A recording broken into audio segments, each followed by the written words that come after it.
Hello, hello, hello. My name is NicholassRivas. I talk about politics and stuff, and today we're going to be talking about the Glass Onion response from Ben Shapiro. Glass Onion, great movie that just came out. I think it's been out actually for a few months, like in the Sundance circuits and all of that, and it was out in theaters early in December. But it just came out December 23rd, 24th. Time does not feel real right now. But it just came out on Netflix, so everybody's talking about it, everybody's watching it. I just watched it yesterday or the day before, and it's just a really good movie. I really like Knives Out, one of my favorite murder mysteries in a long time, and it's just a pleasant movie, and I thoroughly enjoyed it. The thing is, though, Ben Shapiro has been going on this tirade on it basically all of this morning, so I just wanted to react to it. Because at first I thought, oh gosh, what is he gonna say? Like, Ben Shapiro has like some of the weirdest movie critiques. I remember when his movie came out about the girl school shooter movie. I was like, well, what was he thinking? Like, it sounded like he was really hyping it up, and it was just an okay like survival movie. I don't know. He's funky when it comes to writing and art in general. Like when he said that rap wasn't music because his music theory father said it wasn't. It has no melody, even though it does. Has no rhythm, but it does. His critiques were odd. So when it comes to like media and stuff, I'm always kind of like, Ben Shapiro is the last person I would ever ask for his opinion on, but people seek him, and people I think agree with him. I mean, there's a reason he has a following. I think more so, of course, for his politics, but I think people like what he says. So I wanted to read it and go through it because I was reading some of it and I just thought, like, okay, the political stuff is really dumb. But surprisingly, some of his critiques about the movie itself beyond the political connotations, I thought, oh, okay, it's interesting. Yeah, I don't agree, but hey, I like his point. So basically, just reading through his thread, he went on this thread about that the writing was lazy, that the complete misdirect wasn't really a misdirect, and it's not anything important. We already knew who the killer was. I disagree. I think the killer in the movie, by the way, spoiler alert, I think the killer being that the guy who we all assumed, then misdirect that it's probably not him, but then it goes back to him. It's the same as Knives Out. Everybody thought it would have been Ransom to kill Hargraves, I think it was. And to have it be, Arma de Armas character, she did, she killed in a different way than we originally would have entailed, and I think it was a pretty decent twist. And I say twist loosely because I think a lot of what Ryan Johnson's writing is that he presents it to you, and then you see it first, and you think you know what it is, and I think a lot of movies try that. Like, it sounds so simple, but I think a lot of movies try to do the misdirect, and the whole time you're sitting there like, okay, what's the misdirect? What's the misdirect? You saw what killed him immediately. You saw how Ransom was the real twist, even though he was this red herring at first, and then he wasn't. I think the writing itself is not necessarily lazy. I can see how it is, because the whole time you're thinking like, so it was the guy who I thought of. Okay, cool. I think that point is taken out pretty quickly, and people start realizing that the story is more than just a who done it. So I like that. I don't think that's necessarily a bad misdirect. I don't take it as lazy. I can see how it can be entailed as lazy. Like, it's a misdirect of a misdirect, and it's like the obvious is being thrown out but then bringing back in. I get it. I can see how it's kind of annoying more so than it is maybe lazy, but I still have fun with it, and I still think it's clever, and I think it's unique. That doesn't make it better, doesn't make it good. It's good for me, but I like that it was unique, and I think people could argue that I don't think it was lazy. I thought it was just pretty different way to approach it. I mean, that's all movies are, right? We're not reinventing the wheel here. We're just trying to make things a little bit different. It's all coming from one inspiration on the other. Yeah, well, his critique of the film itself, of like its writing and its story itself, rather than the political connections to it, I can't really disagree with him that much. We just have different views of the movie. But then when it comes to his politics, I'm like, what the hell are you talking about, my guy? So Ryan Johnson wrote this movie, directed this movie. Glass Onion centers around a eccentric billionaire who invites all these people for a murder mystery party, the annual murder mystery party, I guess, during COVID. So in this story, we try to see who did this murder, and then you realize that there's an actual other murder that we're solving for, and so it's just I don't know, it's pretty clever. I thought it was pretty interesting. I didn't know where we were going, but given that the movie seems to be based on an Elon Musk type character, I can see why Ben Shapiro started getting in his fifis. So Elon Musk is portrayed as kind of a stupid man. That's obvious. We agree on that. Ben Shapiro comes out with his tweet saying that Ryan Johnson politics is lazy. He takes on the universe that Elon Musk is just bad and a stupid man, and that anyone likes him, and media and politics is just being paid off. That is true.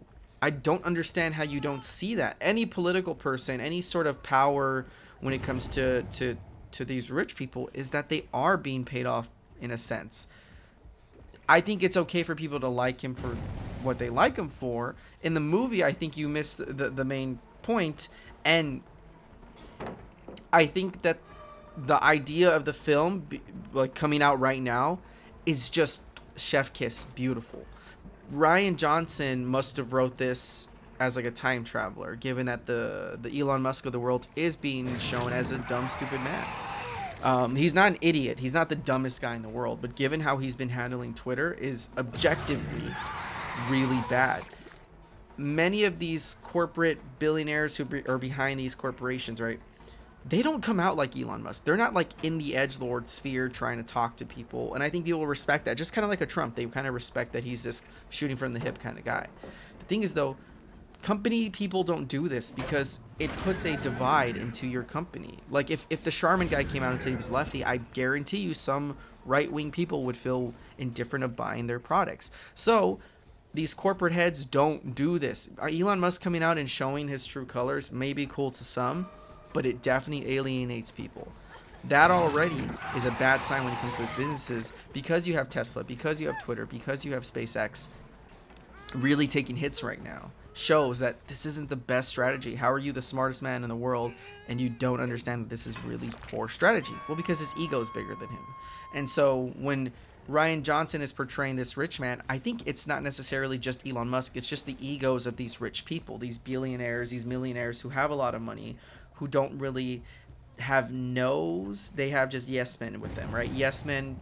I would even argue like the Kanyes who are being goofy. The Birdie character represents a media elite who's just not in the know because she's being told yes, yes, yes. Even with her assistant who's telling her, oh, let's not do this, let's not do this. She's kind of babying her. I think a lot of these rich people are getting babied. So that's one of Ben Shapiro's critiques.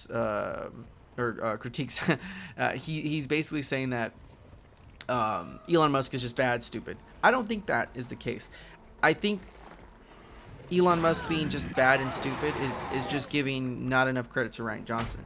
I think Elon Musk showed this, that he's a smart guy and what he's doing with SpaceX is great. But given his other ventures and other venues, he's pretty dumb in that regard. Like, you can't be a master of all. Like, it's okay to have these sort of like I'm not really good at this Twitter stuff. Elon Musk showed that. Elon Musk showed that, hey, maybe he can succeed with his Teslas and his SpaceX, but his Twitter sphere that he's been creating has been poor. It's been abysmal. People are getting banned left and right, given that this man was supposed to be a free speech absolutist. So I think it's okay to say that, yeah, Elon Musk is dumb in this regard. And given that people are still riding with him, even though Twitter, to me, is objectively just looking worse, and from the investor standpoint, people are fearful of Elon Musk and how he handles his businesses. That is already a bad, dumb thing to do. So Ryan Johnson, I don't think, is calling him just stupid. Just plain, even though the character does say, yeah, you're just an idiot. I think if we want to look at this in a more clever route, I think Elon Musk being called out for being stupid in one of his many ventures is okay to be called that, right? Like, I'm sorry that Ryan Johnson didn't write that this movie to a T, that this character is Elon Musk. I think this character is a caricature of Elon Musk, so it's okay to call him stupid in this regard. But if you want to look at this on a more scientific level, like more like a nuanced level, like, yeah, maybe Elon Musk is smart. He's not just a dumb man. He's not just 100% dumb, 0% skill. Like, no, he is smart in regards, but in the Twitter sphere, it's okay to call him stupid. It's okay to even call him dumb with the Tesla products, because they're not as perfect as many like to think. It's okay to criticize this. Given that Musk is one of his other tweets is that this is stupid because Elon Musk is the most successful entrepreneur in human history. How many rockets has Johnson launched? no one's shitting on the Rockets. Calling him dumb for having his ego take over some of his business ventures is okay. Musk is still being credited for his rockets. I think to many who are nuanced with stuff, I give him credit for that, and I think Ryan Johnson would too. But it's okay to call him dumb. It's okay to say you're dumb in this regard. But of course, it's bad writing to Ben Shapiro. Ben Shapiro then says like, actually, a smart person would actually did this. And at no point did Ryan Johnson say that this man was a good guy, and he's not dumb. Like, let me reiterate this. Ben Shapiro's one of his tweets is saying that like the Elon Musk character is dumb because he didn't cheat and bribe people. He didn't do this. The character's still a bad guy. He's also as clever as he thinks he is. The critique of how smart he really is, given that there's a billion other people in the world who I think who are smarter than Elon Musk. They just don't have the notoriety, the luck, and the wealth. I think that's a better critique. That's a better framing of this. That, you know, he's not dumb. I think a lot of people would actually mess up like he did. But the Elon Musk character is just a bad person, and also just not the brightest as much as we think he is. I think that's a better way to frame this. To have Ben Shapiro say that he interpreted Ryan Johnson's critique as Elon Musk is just stupid and he should have done this and he should. No. He's a bad guy. His intentions are bad. And the way he maneuvers is just poor. There are other people out there who should be in this wealth bracket, who are smarter, who are well calculated. Look at the character himself, the detectives, or the underleagues, the people who are working under the Elon Musk character, who are friends with the Elon Musk character. They're objectively smarter than him, yet they don't have his wealth. I think it's a fair critique of the capitalist system. I think it's a fair critique of how we fantasize these rich billionaires who are no smarter than some of our highest paid scientists. I mean, those people should be in government offices or handling Twitter more so than Elon Musk himself.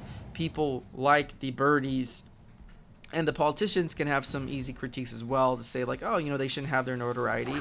But given that they were smarter than the Elon Musk character and how they maneuver and how they navigated their businesses and how they were at one point even bigger than that Elon Musk character, shows that we just have a funky system. We have a funky way of fantasizing our rich people, and we have a funky way of presenting ourselves when it comes to intelligence, right? Like the moral of it all was that he was a conniving bastard. He stabbed people. That's how he got his wealth. He's not dumb per se. Like, he's not the dumbest guy in the world. He's just not as smart as we think. And I think that's where Ben Shapiro's getting offended, because the Andy character was backstabbed smartly by the Elon Musk character. Does not make him a good person. Does not make him a smarter person. He's just a guy who saw an opportunity. And I think that's the critique, is Andy was objectively a smarter person. And Elon Musk is a smart person. But there are people out there who should probably be running Twitter better than him. There are people out there who have more principles, or at the very least better maneuvering of their inconsistent principles than he does, where he just shows his hand, and he's right now just a sort of right-wing spokesperson, and he's inconsistent with his principles, that he's banning people on the left more so than on the right, even though he said he would not do that. He would be a free speech absolutist. He showed that with the Elon Jet accounts. It was doxing him. No, it's not. It was done in the courts before. People have argued that the tracking of your jets is doxing. It's not. The Supreme Court already ruled against it. So he's already being inconsistent with our First Amendment. He's already proven that he doesn't care about the First Amendment, which is fine. But that's the critique. He's not this genius maneuver who can get people like a politician on his side and say like, ha ha ha. Even though he does have a fan base, and even though people like Ben Shapiro perpetuate this, that people will ride or die with him. And that's what he's critiquing. He's critiquing this fantasization of the rich people, of the elites, or the lack of knowledge we have of these people to the point where we defend them. That's all. That's all it is, Benji Boo Boo. That's all it is, baby. If you don't like the movie, fine. I just think your critiques are weak, and it just sounds like you got on your fifis with it all. So thank you all very much. Peace.